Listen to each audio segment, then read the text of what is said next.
ತುಂಬಾ ಹೊತ್ತಾಯ್ತು. ಸೂರ್ಯ ಮುಳುಗಿದ. ಎಷ್ಟು ಹೊತ್ತಾದ್ರೂ ಕುರಿ ಹುಡುಗ ಯಾಕೆ ಇನ್ನೂ ಮನೆಗೆ ಬಂದಿಲ್ಲ ಅನ್ಕೊಂಡು ಹುಡುಗನನ್ನ ಹುಡುಕಿಕೊಂಡು ಹಳ್ಳಿಗಳು ಕಾಡಿಗೆ ಬಂದು ನೋಡಿದರೆ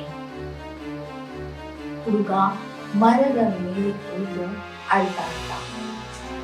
ಹಾಗೆ ಹೀಗೆ ಮಾಡಿ ಹಳ್ಳಿಗರು ಹುಡುಗನನ್ನ ಮರದಿಂದ ಕೆಳಗಿಳಿಸಿದ್ರು. ಆಗಿನ ಹುಡುಗನ ಜೀವನೂ ಉಳಿದಿತ್ತು. ಆದರೆ ಆಗಿನ ಕುರಿಗಳನ್ನೆಲ್ಲ ತೋಳ ತಿಂದು ಮುಗಿಸಿತು.